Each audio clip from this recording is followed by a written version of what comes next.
Good afternoon, everyone. Welcome. This is Himanshi from Foodie Trails. I'm very excited today. We are going to be getting some very special people on board with us at this live session. If you did see the advertising, we're going to be welcoming Kelly from the Hellinic Odyssey joining us very shortly. She's going to be talking to us all about spices in Greek cuisine. And Kelly is amazing. She's really, really passionate about Greek food and Mediterranean food and her culture and heritage. She runs the Hellenic Odyssey in Melbourne, Australia, but in which she teaches people basically the essence of Greek cuisine and the essence of Greek food. She's also a host for us, so she manages and runs our Greek cooking classes, and she also runs Greek trails for us in Oakley. And I have to say, the first time she took me around Oakley, it was completely unbelievable, and I had such a great time with so much amazing food around that area. So I'm really, really excited to bring her on board. And if she also does run tours into Greece, which is fantastic. Obviously, it's on hold at the moment, but it's something that we really are looking forward to coming back on board. So, Kelly, I know you're on. I think you might need to ask to join the live so I can hook you in. So, if you don't mind, just hitting join the live, that would be awesome, and I can bring you into the session and get you started and introduced to everybody. Excuse me if I fumble with this for this is the first live we're doing, other than the one that we did when we unpacked the box. So really keen to see Hi, how everyone. Hello, Kelly, welcome. How are you? Lovely introduction. Well, it's all very, very true. So I have to say I admire your passion for the Greek and Mediterranean cuisine, and I have learned so much from you with the few times that we've been around and attended your class and your cooking demonstrations that you've done. Yes. And I just find it so very insightful. And it's really great because I'm similar to you in the sense that I really love talking about food and culture and stories, but those that are familiar to me, and to see that reflected in a different cuisine and a different Yeah. culture through Yeah. someone else is very, very exciting. So I'm so pleased you were able to make some time for us today. And I know that there's a lot of people who sort of saved the time in their stories to log in. So welcome to all of you who are coming in to watch Kelly and myself have a bit of a chat. Yeah. So Kelly, I'm going to first get you to add to that introduction if there's anything else you think we should tell people about all of your beautiful adventures. Yeah, no, absolutely. You did sum it up beautifully. I do the cooking classes and the food tours, which I enjoy both of those equally. We did plan this year to take a group to Crete, which is the island, the largest island in the whole of Greece, and that's where my heritage is from. But unfortunately, with the current circumstances, we did have to cancel that. Won't be happening this year, but we are hopeful for next year.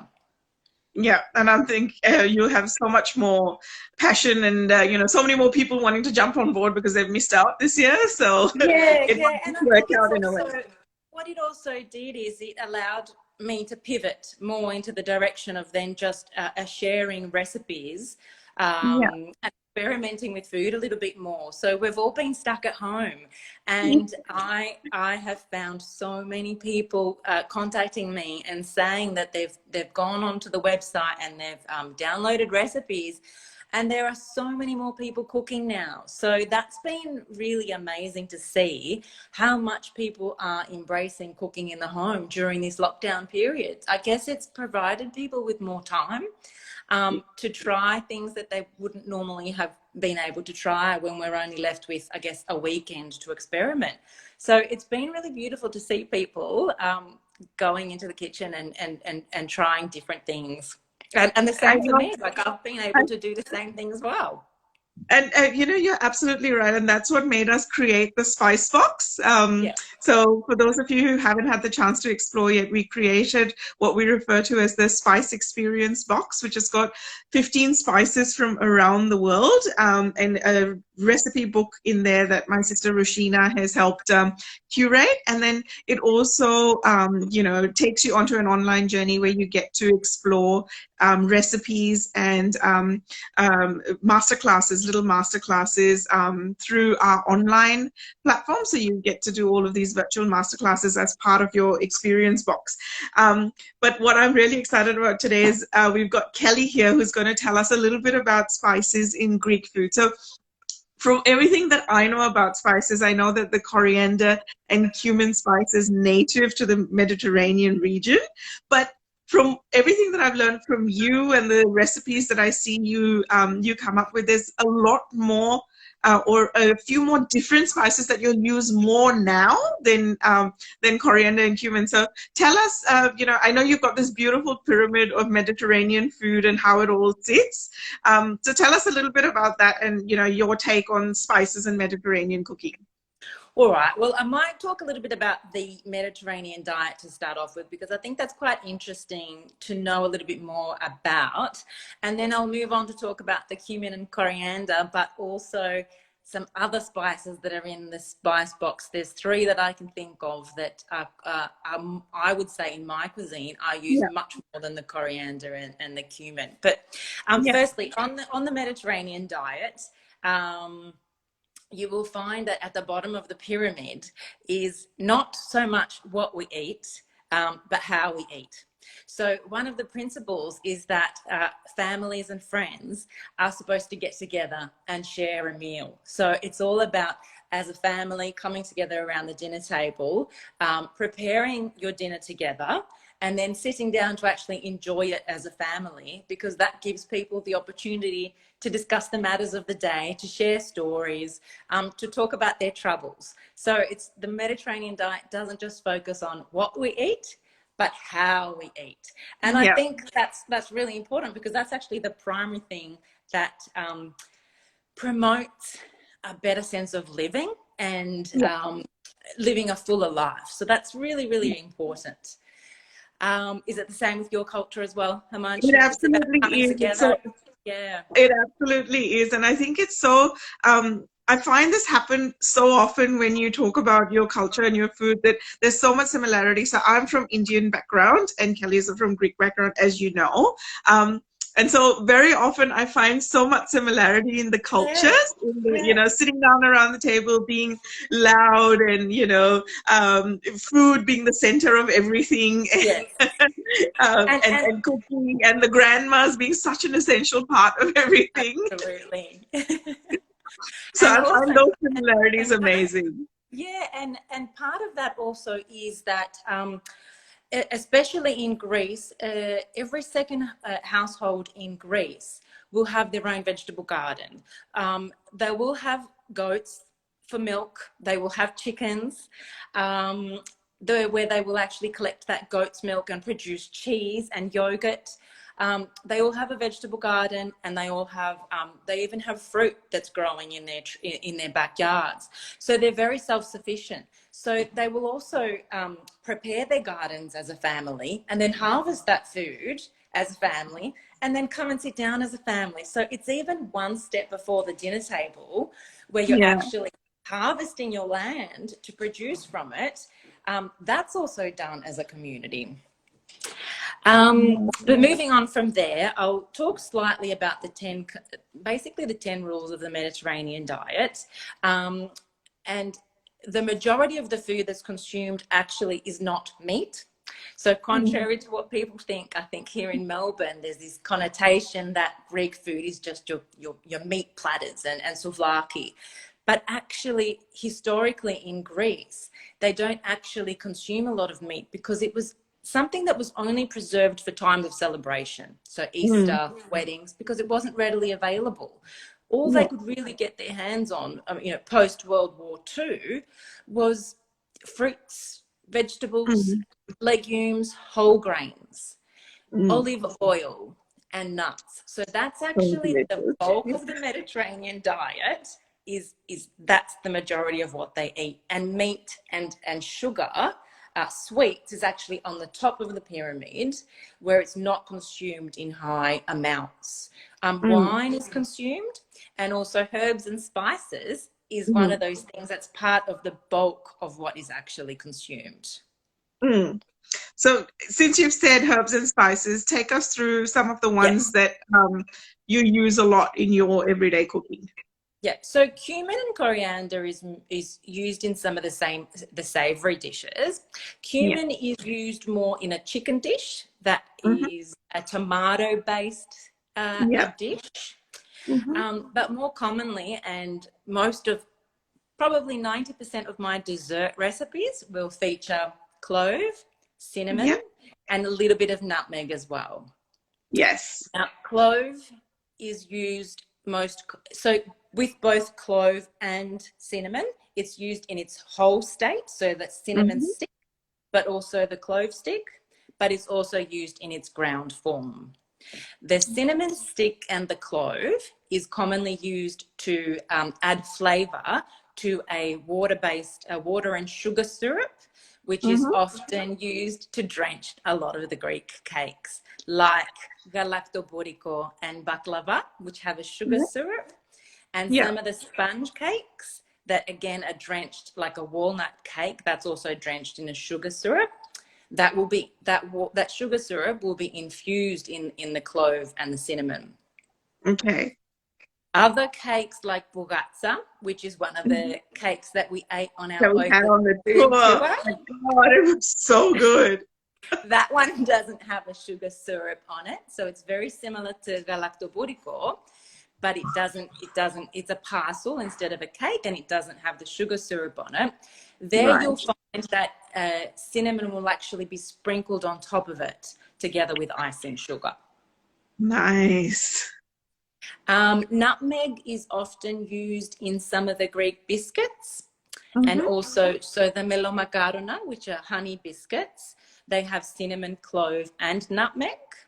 And the karidopita, which is a Greek walnut cake, that also, Hmm. my version also has all three spices, because I think the combination of all three put together really gives off a beautiful fragrance. It does. It's just those beautiful scents that come through when you're playing with these spices. Now, I might Yes. go back a step. So, when you're using, say, for example, you're doing your savory dishes with your chicken, etc., when you use cumin and something like that, do you use it in the whole seed form or do you use it more in a powdered form? So with a chicken casserole kind of dish, I would use it powdered. Yeah. However, if I was making, so in my version of spaghetti bolognese, or Yeah. any beef-based dish that comes with a tomato-based sauce, I would use whole cloves to infuse the tomato sauce. Because it's Mm. going to cook over a longer amount of period of time, I use the whole clove. But then Mm. towards the end of the cooking time, I might also sprinkle some ground clove. And we also use cinnamon in our tomato-based sauces. So I will also use a whole cinnamon stick for like a beef dish, like a beef casserole dish that will be Mm. slow cooked over an hour and a half. I will use the Yeah. whole spices. Oh, just my mouth is watering. Yeah. You shared with us the one of the recipes, which is the one where you're drenching it in the sugar syrup infused with the cinnamon and the cloves. And I'll put the link when I put the video on IGTV. I'll add the link to the description so you guys can go and grab it off the website as well. When you took us on a tour through Oakley, and we went through to a number of shops. Now, we went to a Souvlaki shop. And Yes. the reason why you picked that one was because it's traditionally done over a rotisserie. Is that correct? Yes. Yes. Yeah. So, would you flavor the kebab? The pre-marinate. Would you marinate those in spices as well? Do you think? Those spices are not commonly used in the Souvlaki. It's more, Okay. which is the gyro meat. Yeah. That's more that will traditionally have more of a salt, pepper, lemon, Ah, oregano, olive oil, which is a very typical kind of Greek seasoning. yeah. However, in Greece, there are so many different varieties of souvlaki, Yeah. and every island or region may have their own version of it.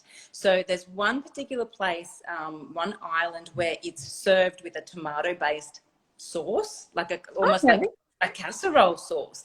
Now, in Mhm. there, anything in Greece will have the cinnamon or the clove infused through the tomato. But traditionally here in Australia, it's not. Those seasonings are not used. Okay. So for those of you who have just joined us, thank you so much for logging in. We're chatting with Kelly from the Hellenic Odyssey, and we're talking about the different spices that are used in the Greek cuisine. And so, Kelly, I'm going to ask you a little bit more about what kind of flavorings you would use in, say, for example, breads at all. Do you use any spices to, in your breads at all to sprinkle on top? Because in the Turkish cuisine and in the Afghani cuisine, we've seen a lot of use of some sesame seeds or nigella seeds that they sprinkle on top of breads when they're baking it. Is that something would you use any spices in breads? I guess the spices that might be used in bread would be oregano and Yeah. rosemary. Sesame seed is also used, both the white seeds and the nigella seeds. Yeah. And also those seeds are also used for pies. So filo pastry, like a spanakopita, Yeah. which is a spinach pie, will Yeah. commonly, that's made with handmade filo pastry, that will commonly be scattered on top with both sesame seeds and the nigella seeds. Oh, fantastic. In terms of the way that the Greeks like to flavor their bread, it might be there might be olives Olives. Yeah. incorporated through the bread. Yeah. Or then, there might be the sweet versions which have the fruits and the nuts. And the Greeks do use a lot of different flours. So Mm-hmm. barley and rye is commonly used, or there could even be up to 7 different types of flours used in traditional bread making. And they also make use of chickpea flour, which I think is also in your culture. So Yes, we again, do another use a lot of chickpea. similarity. Yeah, we use a lot of chickpea in creating a lot of our desserts. So yeah, we definitely see that similarity in that sense. So if you guys have, those of you who are watching, if you've got any questions for Kelly, feel free to put them in the chat box, and I'll bring them up for Kelly to answer. While that's happening, Kelly, I've got a question here from someone who's saying, how often are the tours run? So we run them monthly in Oakley, and Kelly hosts them. So it's a great opportunity for you to come and have a bit more in-depth chat. And as soon as the restaurants and cafes and stuff are allowed to operate again, Yeah. we're looking forward to going back and eating our way through all of our lovely tours. Yeah. Now, Kelly, I've seen with a lot of different areas in the Mediterranean, often spices are used in their teas and coffees. So I've seen that in the Turkish sort of area, a lot of clove and cinnamon is used to spice the teas. Is that something that would be used in Greece as well? Would you spice your drinks at all? Yeah. So there are a lot of teas that are known in Greece only, and you can buy those teas from like continental delis.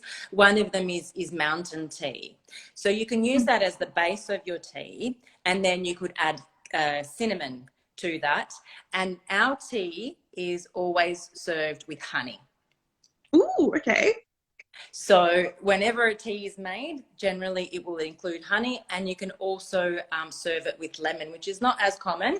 But another variety is if someone has an upset tummy as a digestive, which the tea is already aids with digestion, but if someone ever has an unsettled tummy, they will add alcohol to their tea. So there's different options. Now that I wouldn't There's mind a alcohol cinnamon. in my tea and just douse that in there. It adds even more digestive. So yes, definitely cinnamon is added to teas. Oh, fantastic. So we've got a couple of questions come Yeah. in. One of them, Safototainment, saying he can't wait to get on the tour with you, which is great. Hi, Jack. Thanks for coming in. Rashina saying, Kelly, are there any savory tomato recipes with spices on your site? So there is a recipe which is incorporates actually a lot of elements of the Mediterranean diet. It's to my heritage. It's called the Cretan Dakos.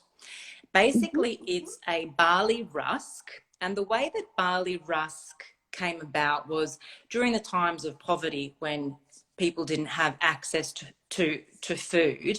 They would dry out the bread, and by drying it out, it meant that it would last for a very long time. But then it's like eating a brick. It's very hard. So you need to rehydrate that. And the way that they did that was simply by dipping it into some water and then adding a grated tomato on top of that with some olive oil, salt, and oregano. And that, Wow. when you have that in when tomatoes are in season and you're using really good quality extra virgin olive oil, that in itself is a meal. And it's on every single restaurant menu in Crete. So that one is served with oregano as a herb. Fantastic. Now, I know this is not particularly a spice, but obviously there's a lot of heavy use of olive oil and olives. Yeah. Can you talk to that a little bit and tell us if you ever use, spices in the marinades for the olive oils or in the, to pickle and things with the olives at all? The olive oil, yeah. So just a little bit on olive oil. When you are choosing an olive oil, please make sure that you are choosing an extra virgin olive oil that has been cold pressed. That means that there was no heat used to extract the olive oil from the olive, because if there was heat used, it actually destroys the antioxidant agent in the olive oil. And we want the antioxidants to remain preserved because that's what fights free radicals and essentially acts as a preventative to disease. So that's just a little tip that I thought would be useful. In terms of the use of olive oil is also interesting to note that it's used in place of butter when making desserts. So you'll find a lot of Greek recipes that have cinnamon and clove and nutmeg in the dessert, like the Greek walnut cake that also uses olive oil. And another Greek recipe that we have is a Greek yogurt and olive oil cake. And again, it comes out so moist from the use of olive oil. In terms of savory, we only ever cook in olive oil. All our casseroles are made using olive oil. And it is also used as a marinade for meats. So olive oil and lemon is screams out Greek, and that's used for all marinades: chicken, lamb, pork, beef. The uses of olive oil in the kitchen are not just for savory; it's extensively used. Yeah, and now I see a lot of you can go to a lot of the delis and the supermarkets and you can find these artisan olive oils that are spiced with different flavors, which I'm guessing is probably not as traditional. Like, is that something more new or is that something that's been going on for a long time? I haven't seen it. I've seen Australian olive oils spiced. I haven't come across a Greek one, but it is starting to happen. But it's spiced with lemon or orange, predominantly, the Greek versions. They haven't sort of gone as far as doing the garlic infused. It is something that's, I think, relatively quite new for Greece to have the lemon and the orange flavoured olive oil. One thing to also note, in Greece, you will find that most families will have their own olive supply. where they will harvest their olive trees and they will have 1,000 litres of olive oil to consume for the whole year. So they will actually, if they're doing fried potatoes, like fried chips, they will actually use them. They will fry their chips in olive oil.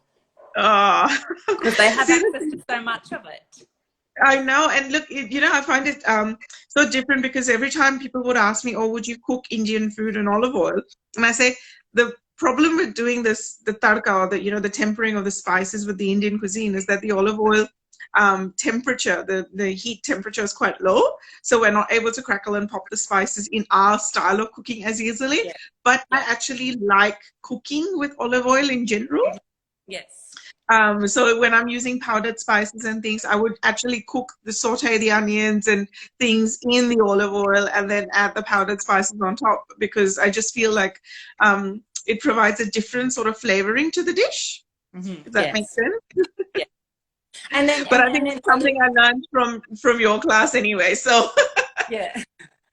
And it's also used as a finishing oil. So if you make a dip of some sort, like our yellow split pea dip, which is called bava, we would then finish that off with a drizzle of olive oil. Fantastic. I think that's a lot of good information about Greek cuisine, and a lot of good information about use of Greek spices. It's funny how there's the same spices are used across different cuisines in so many different ways. You know? Things like, you know, when you're using coriander and cumin, you're using them in your savory dishes in the powdered form, whereas in the Indian cuisine, we tend to use them more in their, you know, we do use them in the powdered form, but we also use them a lot in their whole form. Yes. When we're spicing the vegetables and things, because we temper the spices in the oil. So it's fantastic to see the journey of these spices and how they're traveling from one cuisine to the other, and adding the same sort of flavors, but in different ways, and are used in different ways. So I'm really excited to have these conversations with experts like you, and you know, really discover how these spices have penetrated the different cuisines and made it exciting for us to enjoy them a little bit more. Yes. Now, with the nutmeg, is that ground or is that whole in the spice pack? So in the spice pack, it's ground, so it comes as a powder. Yeah. But yes, I do realize that a lot of the recipes usually say to grate the mace and the nutmeg on top. Yes. We've actually got. I have memories of my grandmother grating the whole nutmeg, and the flavour that exudes in the room is phenomenal. I use powdered form as well, but I wondered what was in the spice box. Yeah, in the spice box, we've used the powdered form. I think mostly for logistical, you know, couldn't fit in as many, we couldn't do justice to the amount of nutmeg we could be fitting into the box, so we've got it in its powdered form. And I think it's also great for a first step when people are not as comfortable using a lot of new spices. This is easier for them to get used to, and then maybe once they've had a bit more experience with it, then it's easier to use different spices in different ways. But thank you so much, Kelly. That's a ton of great information. I will add links to the recipe that Kelly has provided, and we'll put it on. It is on our website, and also part of the Spice Experience box. So if the Spice Experience box is something you guys want to have a go with, it's available on the website. It's a selection of 15 spices from around the world that come with a series of online masterclasses and recipes from experts like Kelly on how those spices are used in their cuisine. So thank you so much, Kelly, and thank you everyone for joining us. Someone was just asking where we have our cooking classes, where they're held. There was a question. Oh, sorry, I didn't mean to miss that question. So our cooking classes are all held in Bentley, Melbourne, Bentley. And Kelly runs the Greek classes, obviously, and they're all home style cooking. So while a lot of us have a lot of experience in the cooking space, where a few of us are qualified chefs. So we're really talking about our history, our culture, and our family recipes, and we're wanting to share these stories. So thank you for picking that up. Join us again. We'll put up information on other conversations we're having with other experts like Kelly, and we'll talk a little bit more about the other spices in the box and how we use them. One last question before we go, Kelly, we've got from Ekta. She's saying, like rotisserie chicken is a British Sunday lunch, what would a typical Greek lunch look like on a Sunday? A typical Greek lunch in Greek Australians and Greeks is a little bit different. So I'll talk about what a typical lunch in Greece for my family would look like in Crete, because as I said, that's where my heritage is from. A typical lunch would always start with some kind of a boiled meat, and then that stock would be used to make a pilafi, which is a rice. There will always be, as an entree, some fried cheese pies, and filled with a very soft cheese called mizitra, which is not available here in Australia. It's a goat's cheese, and unfortunately we don't have access to a lot of goat's cheeses here, but it's almost similar to ricotta. And with those cheese pies, we would sprinkle cinnamon on them, because cinnamon and honey, believe it or not, because there's a sweet and savory thing that happens with Cretan cuisine, where cheese is always accompanied with cinnamon and honey. Then you'll get your grilled meat platter, always a fresh tomato salad with either like a ricotta-based cheese or a feta cheese, and it's normally drizzled in a lot of olive oil. And then as a dessert, they're not very big on dessert. You'll just get watermelon and cantaloupe and some fresh grapes as a dessert. So there's always an entree, a couple of mains, and then there's always the meat and the rice. Yeah, I'm glad it's dinner time, because you've made me hungry. Any questions in particular, feel free to, contact Himanshi, and any recipes, we'll share them through. Yeah, absolutely. And if you have joined us, you can follow us on @FoodieTrailsAU, and Kelly is at the Hellinic Odyssey. So I'll put that tagger in this as well, so you can find her and follow her. Thank you so much, Kelly. Box available for sale right now? Yeah, the spice boxes are available for sale. The link's in the bio, so you can pick it up from there, or foodietrails.com.au/spicebox. All right. Thanks very much, guys. Lovely to chat with you. See you next time. See you. Bye. Bye.